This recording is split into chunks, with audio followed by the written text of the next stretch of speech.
ఒక తిరుమల వాసిగా తిరుమల శ్రీవారిని మీరు ఎన్నో సంవత్సరాల నుంచి చూస్తూ ఉంటారు. అక్కడ జరిగినటువంటి ఘటన మీద మీరు, నేను చాలామంది మాట్లాడాం. మనందరం కూడా దిగ్భ్రాంతిని వ్యక్తం చేస్తూ వచ్చాము. అలాంటి ఒక ఘటన, అంతకు మించినటువంటి ఒక ఘటన ఈరోజు శ్రీకాకుళంలో జరుగుతూ వచ్చింది.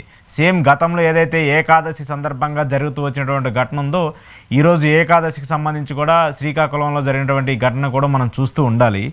ఎవరిది తప్పంటాము, ఎవరిని తప్పుపడతాము ఈ ఇష్యూకి సంబంధించి? ఖచ్చితంగా వ్యవస్థనే తప్పు పట్టాలి. శ్రీకాకుళంలో ఏదైతే విషాదం జరిగిందో అది బాధాకరం, ఆందోళన కలిగించే అంశం కూడా. ప్రభుత్వం ఖచ్చితంగా దానిపైన సమగ్రమైన విచారణకు ఆల్రెడీ ఆదేశించింది కాబట్టి విచారించి ఏదో తప్పు చేసిన వాళ్ళని శిక్షించడం, అంటే ఆ రోజు ఘటనలో ఆ లైన్స్ మెయింటైన్ చేయడం, ఆ పాక్షికమైనటువంటి దృక్పథంతో కాకుండా అసలు క్రౌడ్ మేనేజ్మెంట్ చేయడంలో ఎక్కడ వైఫల్యం జరుగుతూ ఉంది, ఎక్కడ ల్యాబ్స్ ఉన్నాయి, ఇట్లాంటి సీరియస్ యాక్షన్లోకి వెళ్ళాలి.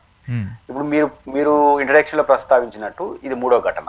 అంటే కూటమి ప్రభుత్వం అధికారంలోకి వచ్చిన తర్వాత తిరుమలలో 6 మంది చనిపోయినారు, చందనోత్సవంలో చనిపోయినారు, ఇప్పుడు 10 మంది దాకా చనిపోయినారు అంటున్నారు. ఒక ఘటన చూసినప్పుడు ఏమి నేర్చుకుంటా ఉంది వ్యవస్థ అనేది ఇంపార్టెంట్. ఒక ఘటన జరిగినప్పుడు మనం రివ్యూ ఎట్ట చేయాలి, ఆ ఘటనకు బాధ్యులపైన చర్యలు తీసుకుంటే సరిపోదు.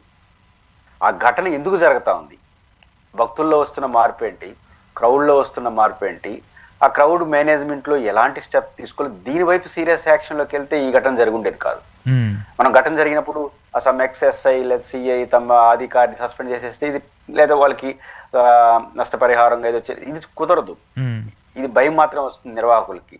కానీ శాశ్వత పరిష్కారం ఏంటంటే ఘటనలు ఎందుకు జరుగుతున్నాయి, దానిపైన ఒక సమగ్రమైన రివ్యూ అనేది ప్రభుత్వం మొదటి ఘటన నుంచి చేసుకొని దాని నుంచి గుణపాఠాలు నేర్చుకుంటే మూడో ఘటన వరకు వెళ్ళుండేది కాదు. అశోక్ గారు, బేసిక్ గా దేవాలయాల్లో ఈ ఘటన జరగడం ఆందోళన ఎందుకు కలిగిస్తుందంటే, ప్రపంచం ఒకప్పుడు మేనేజ్మెంట్ చేయడంలో ఆంధ్రప్రదేశ్ చూసేది.